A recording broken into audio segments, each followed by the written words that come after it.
The Florida Panthers and the Edmonton Oilers prepare for a rematch in this year's Stanley Cup final, while the Seattle Kraken have a new coach in Lane Lambert. We'll break all of that down and a lot more on today's Locked On NHL podcast.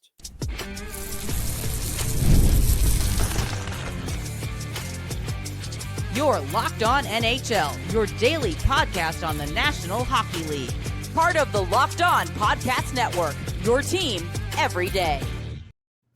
Gil Martin here, and welcome everybody to the Monday episode of the Locked On NHL podcast, part of the Locked On Podcast Network, your team every day. I want to thank everyone who makes Locked On NHL your first listen every day. Don't forget to subscribe on YouTube or wherever you listen to podcasts so you get new episodes as soon as they drop. Today's episode is brought to you by FanDuel. Right now, new FanDuel customers can get $200 in bonus bets if your first $5 bet wins. It is my pleasure to welcome back to the show a familiar face because he's here all spring and all summer, the host of Locked On Florida Panthers, Armando Velez. And Armando, third straight year in the Cup final. What does that consistency mean to this organization? Everything, due to the fact that even for 26 years, this franchise went without winning a single playoff round.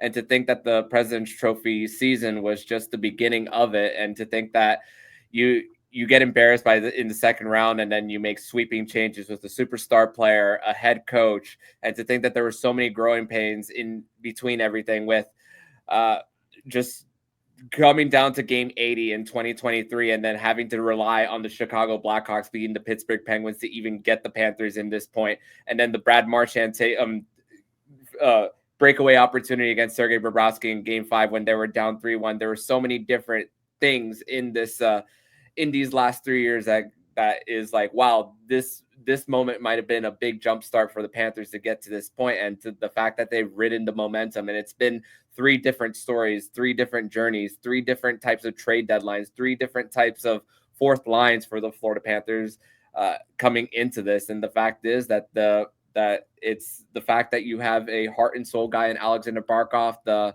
2-time Vezina Trophy winner in Sergei Bobrovsky into the mix, an experienced coach in Paul Maurice. The fact that the core is still there is the reason why the Panthers are in this position. And man, have they struck while the iron has been hot. What is different about this team than the last 2 teams that got this far? I just think that when it comes to it comes down to just the bottom 6 and for the bottom 2 D pairs for the Panthers, because I mean the top 6 and the forward lines are for the most part the same, with just interchanging the wingers from here and there. But you're bringing in the guy in Brad Marchand, who's the Vladimir Tarasenko replacement. I mean, Tomas Nosek was seen as the Kevin Stenlund replacement from the year before. And then at times, Nico Sturm, which in the middle of the postseason, Paul Maurice made a whole fourth line change from one fourth line to the next. The Panthers had a fifth line ready this whole time. And then using the LTIR space of Matthew Tkachuk to acquire Seth Jones in a trade. And whether that means Aaron Ekblad insurance from going into next season, the fact that you have something solidified then and into the future, you're looking at both sides of the equation for the Panthers on just, hey, we want to keep this run going. So that was still once again a really big trade for the Cats at the time. And I mean, just once again, the aggressiveness of Bill Zito, because we saw 2023 trade deadline, Bill Zito makes no moves, not a single trade approaching it, and the Panthers make that run believing in the group. The last year it was the Panthers making minor trades, but this time it was the big splashes, 2 first-round picks dished out into order to bolster this team and to make sure, hey, we don't know what's going to go on come this offseason, because truth is, with there might be a rise in salary cap, but the bill is going to come due with the fact that there's going to be quite a few free agents for the Florida Panthers who might not be here anymore come next year. And that's really the Bill Zito taking this opportunity to say, we have to take advantage of this right now.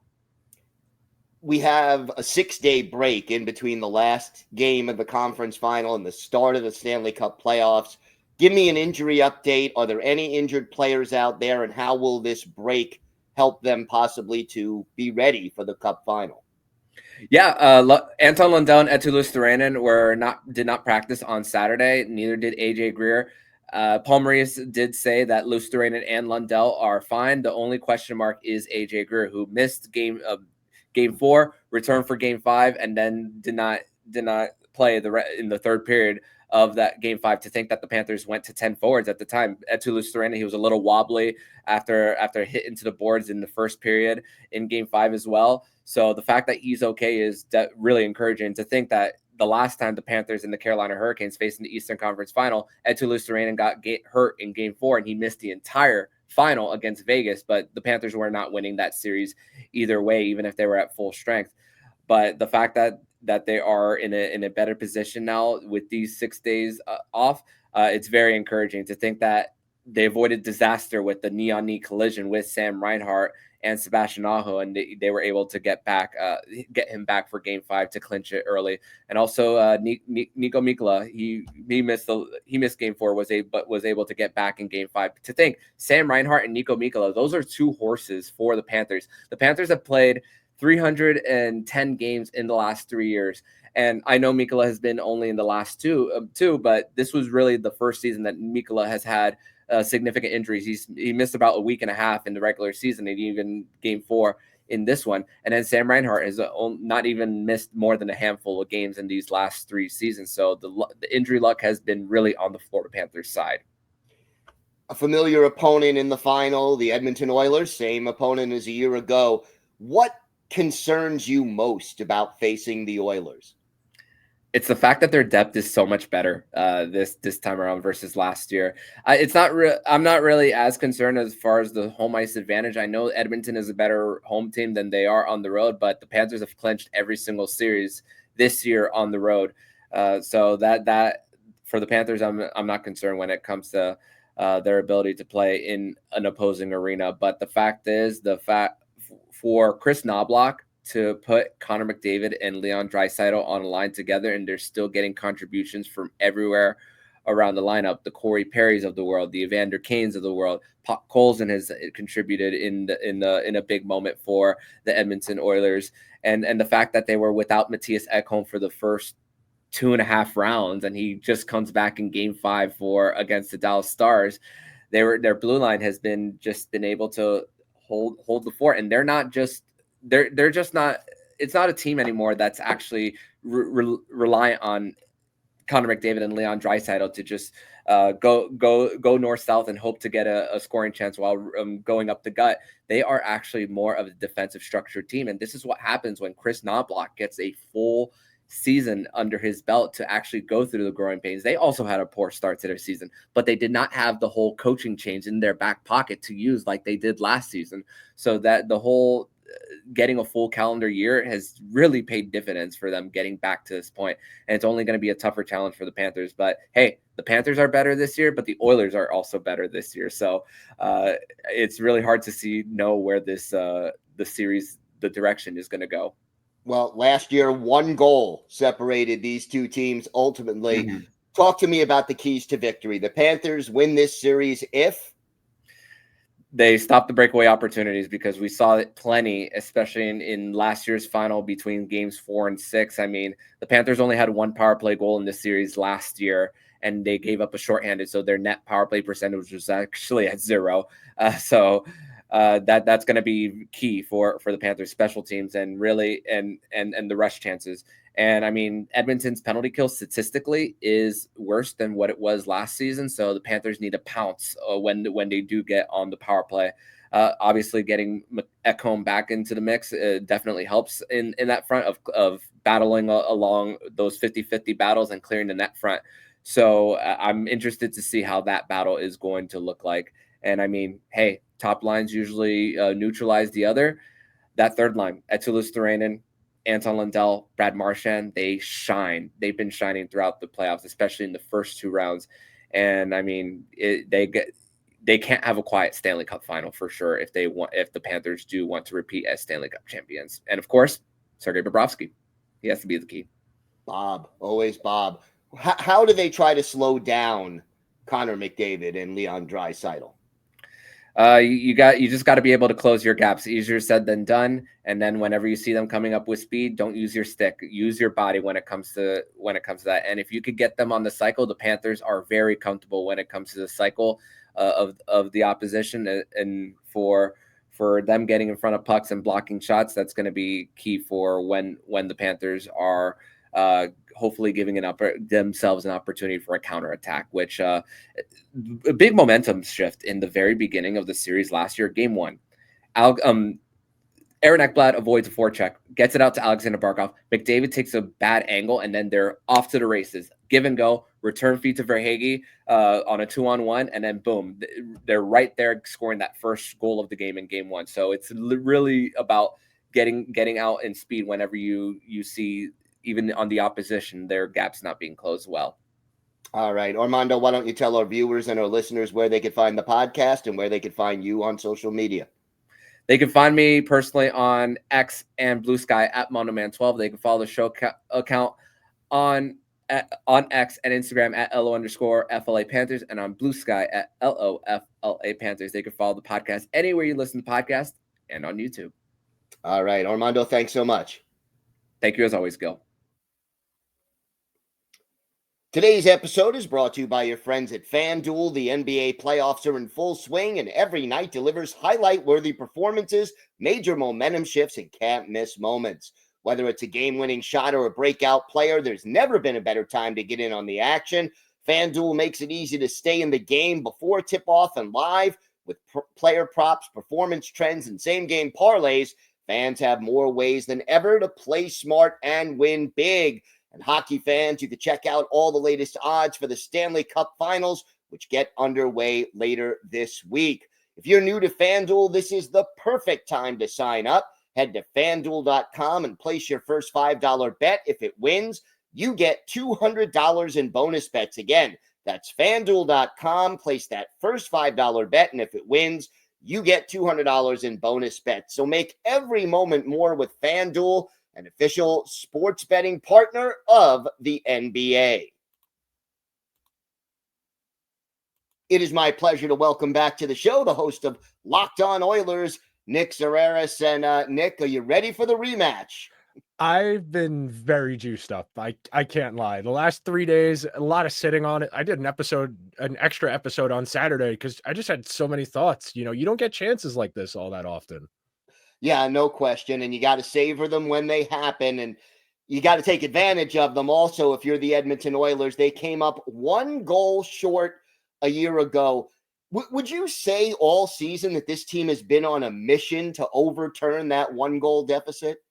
I think it's really interesting because you contrast how well they've played in the playoffs, where other than Florida, you can make a strong argument they've been the best team in the playoffs, polishing off Vegas and Dallas in 5 games apiece, 6 against LA. Very clinical and efficient. Great performances in the Vegas and LA series in particular.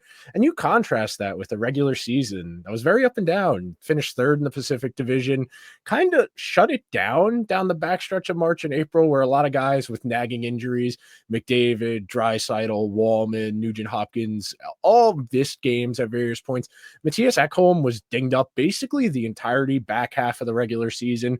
Tried to play through injury at 4 Nations, didn't go particularly well, dealt with a nagging injury, came back, played a period of a game, got hurt, and returned to the lineup in the Dallas series, but very different tonally. And you look at the goal splits from McDavid, Draisaitl versus everyone else, that's dramatically different in relation to what it was in the regular season, where pretty much everybody other than McDavid and Draisaitl underperformed their career averages. So really, I don't want to say they were pulling punches, but I definitely feels like they had an idea that once we make the playoffs, there's another gear to get to. And I think you could say the same for Florida. They sat Tkachuk the entire back half of the regular season, didn't rush him back from injury.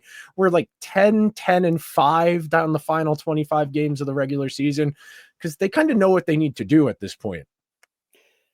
We know Zack Heyman is unavailable for this series. How do they compensate for his loss? So it's going to be the money ball. It's going to be aggregate. You can't replace Zack Heyman, 50-goal guy. Last year, 70 goals, regular season and playoffs combined. You're not replacing that. He had 11 points in the 15 playoff games he did play prior to breaking his wrist. They're going to make do. Power play, they can get away with Corey Perry as the net front guy. That'll take care of it. At 5-on-5, it depends on how aggressive Chris Knobloch wants to be in the forward deployment. If they run McDavid Draisaitl together, I imagine it'll be Corey Perry with them to try and even out the rest of the lineup. But I could see Connor Brown playing there when he comes back. He missed the last 2 games against Dallas coming off of the concussion, but he's expected to be back for this series. I expect him to get a look there. I could see Evander Kane getting some looks there. It also depends if they want to play Ryan Nugent-Hopkins at center versus wing, whether he's on McDavid's wing or down the lineup as an extra center. I know there's been a lot of conjecture.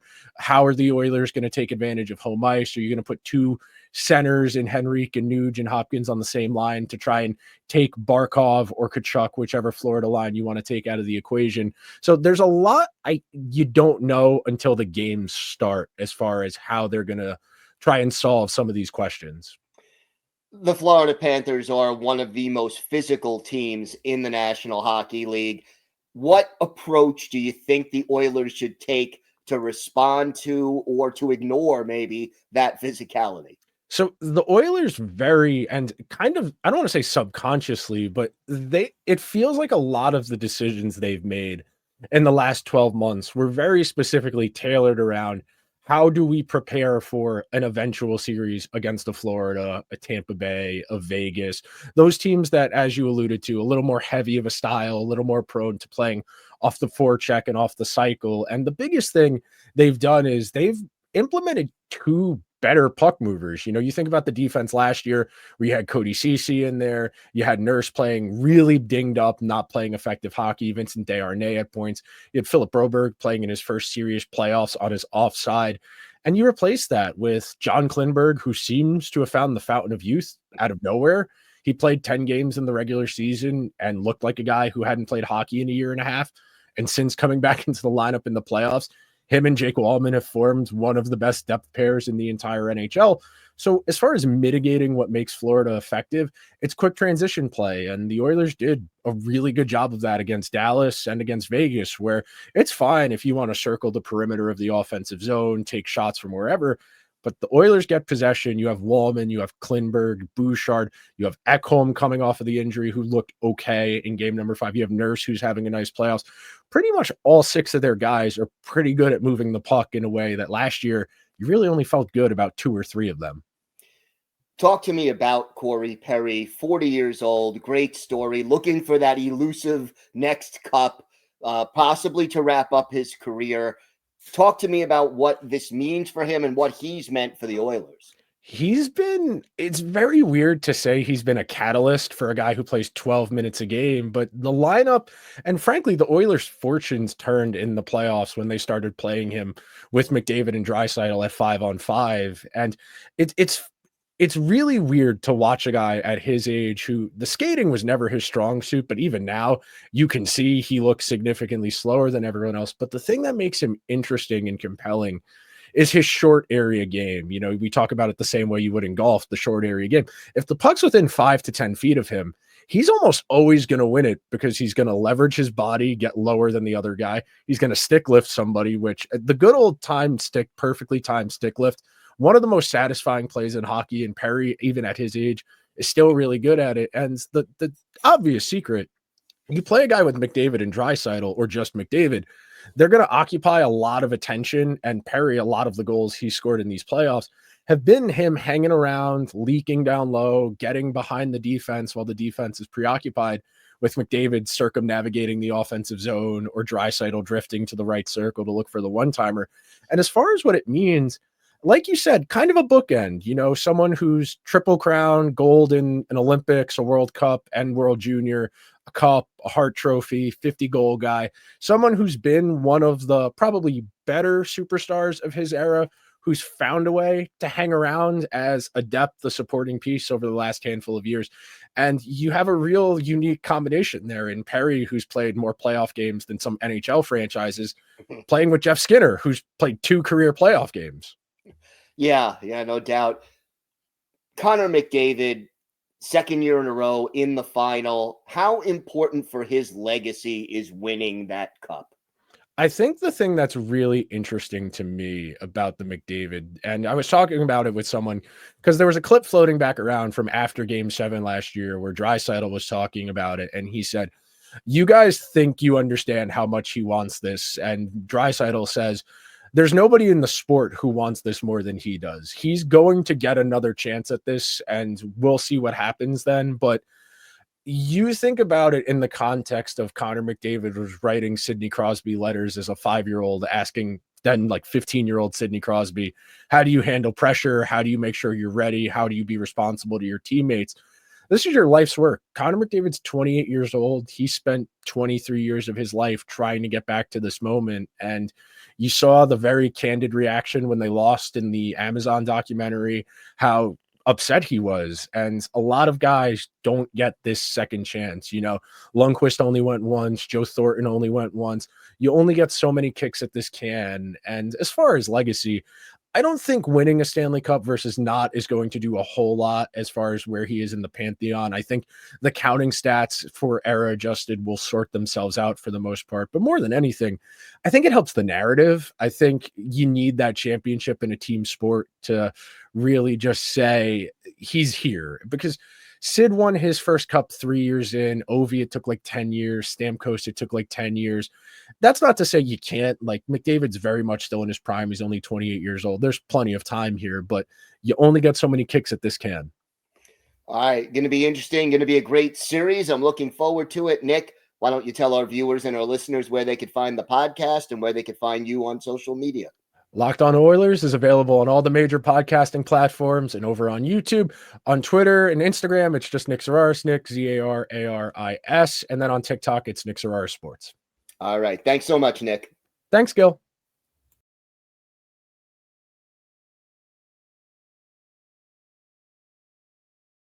It is my pleasure to welcome back to the show the host of Locked On Kraken, Erica L. Ayala, and exciting times in Kraken land right now. A new head coach in Lane Lambert. What was your initial reaction to the selection of Lane Lambert? Yeah, I think, well, first, always, Gil, thanks for having me on here. Lovely to chat with the NHL fan base. But yeah, I think that, we've been talking about Lane as a potential candidate. His name had been coming up. And so just trying to do our due diligence there. Where the Seattle Kraken stands, another head coach going on our third now, in going into our fifth season. Of course, the fan base of the Kraken is very intrigued. What are we doing? How is this new person now going to help? And honestly, what is the runway? So I think that it's a little bit of a mixed bag from me and the rest of the fans as far as, hey, we've seen what he's been able to do, limited head coach experience in the NHL, but has been in the NHL for a while and has had impact on penalty kill as well as defense for teams that he has been a part of the coaching staff. And those are areas, I mean, if you could dig up some stats on how he does or how his teams do on the power play, we'd take that as well. But I think it's not any reservations that I have or that we've been discussing on Locked On Kraken are not necessarily because of Lane Lambert himself, but more where the organization is currently, and that there's a pretty high bar and expectation that we're hearing. And so if it doesn't work out, what does that mean? Is it another coaching search? Is, are we going to stick it out? I think that's more of the sentiment right now. Is it's a hurry up and wait feeling that we're not really liking right now. So where is the Kraken right now? Because, a couple of years ago, they make the playoffs, kind of a mild surprise that they made it, in their second season of existence. And then you have 2 seasons after that where they kind of took a step backwards, at least in the standings. I know there's some young talent there, but where does this team perceive itself to be? And are they where they think they are? Yes, those are 2 great questions, Gil. And again, I don't know the answer from the organization perspective. What we've been talking a lot about on Locked On Kraken is that you have our ownership group in Sam Holloway and Ted Lywicki saying, this is not a rebuild. We want to be a perennial playoff team. We've been talking about that a perennial playoff team as soon as possible. Then you have our new now general manager, Jason Botterill, saying, This isn't going to be a one move fix, whether that's a trade or through the draft, which I agree with. We're going to develop and give our young talent opportunity. Agree with that. But those seem a little bit opposite of each other. And so where is the middle ground? Is there a middle ground that can be created? Because not being in a rebuild as soon as possible doesn't align with we're going to play our young talent and what we know to be true, that it's more than just one thing that this Kraken team needs. Are we going to buy out Philip Grubauer, who we sent to the AHL last season? If we do, what does that mean about finding another goaltender that can work as well alongside Joey Daccord or be even better for us? And if that happens, how does that impact what we have as far as draft capital, as far as salary cap, to then fill in the holes that we have defensively for a true scorer offensively? So those are a lot of things. And to answer your question, your two questions, we just don't know. We don't know where this organization is, and we don't know the true vision right now. Can we give some grace? Again, new GM, now a new head coach, sure. And what's the real timeline? Because a lot of the things that we're saying, we also said when we brought in Dan Bylsma, who was successful in our AHL system. So I don't know. The only thing I can think is that there was a power struggle or something that Bylsma did that was beyond ignoring, that didn't jive well with the front office, maybe even the players, and that's why he's gone. Because otherwise, I feel like we're in the same position, except now starting again with a new head coach. What do you think Lane Lambert brings to the table, and how do you see his style fitting in with this roster as it exists right now? Yeah, I alluded to it. We need to clean up special teams. The PK actually wasn't as bad as the power play for the majority of the time.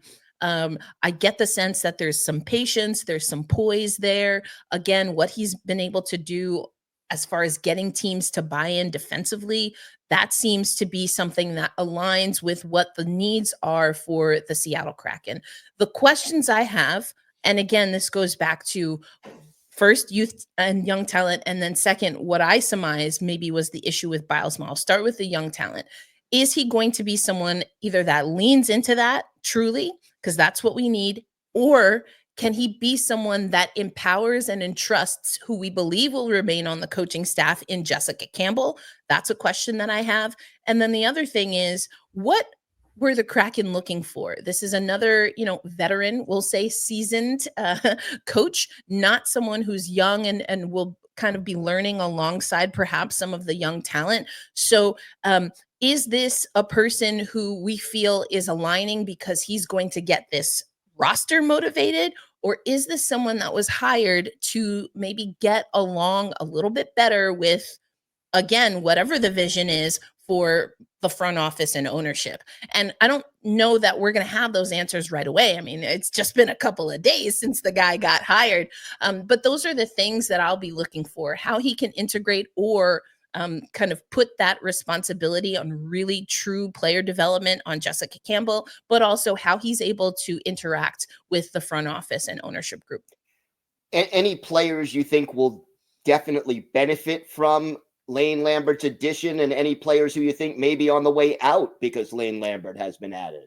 Yeah, another really great question. And some of these questions I know we're going to have you on Locked on Kraken to maybe answer a little bit, but I think it boils down to this. He has some experience with players like Andre Burakovsky.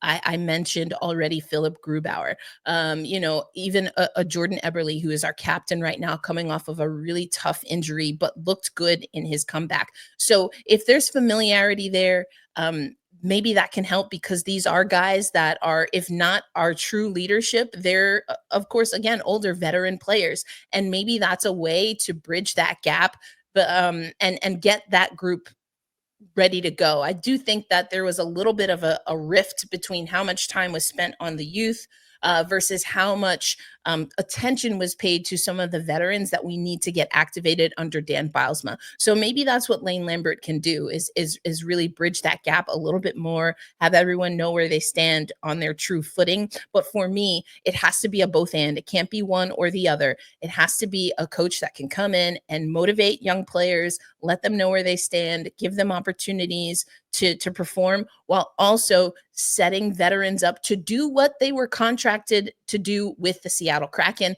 And I think we've missed the mark at times with Andre Burakovsky. He's been injured. I think we've really asked a lot of Jared McCann, which honestly has pulled him away from what he does best for this team. So those are the things that I'm hoping. And if he can do a great balance of, again, getting our veteran scorers that we have actively on the roster motivated, activated, while also bringing up the young people, I think that would be the ideal situation given all of the unknowns that we have right now. Well, it's going to be an eventful rest of this offseason, I'm sure, and looking forward to seeing how things go with Lane Lambert once the season gets underway. Erica, why don't you tell our viewers and our listeners where they could find the podcast and where they could find you on social media?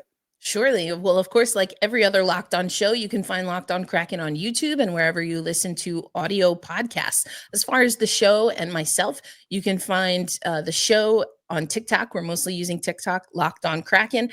And for me, you can find me at on Blue Sky at elindsay08. So hope you listen in and give us a follow, everyone. All right. Thank you so much, Erica. Thank you. Thank you for making Locked On NHL your first listen today. For your second listen, check out the all-new Locked On NHL Game Night. Every game, every night until a Stanley Cup champion is crowned. Get local analysis on a national scale. You could find NHL Game Night on Locked On NHL on YouTube or wherever you listen to podcasts. It's part of the Locked On Podcast Network, your team every day. I want to thank my guests. I want to thank Armando Velez of Locked On Florida Panthers, Nick Zararis of Locked On Oilers, and Erica L. Ayala of Locked On Kraken for joining me today. I'm Gil Martin. I host the Monday edition of the Locked On NHL podcast, and I co-host the Friday edition along with Rachel Donner. Don't forget, we're here every day, Monday through Saturday, bringing you the biggest stories from around the NHL. So hit the like button and subscribe so you never miss an episode. We'll be back tomorrow. Have a great day, everybody. Stay safe, and thanks so much for watching and listening to the Locked On NHL podcast.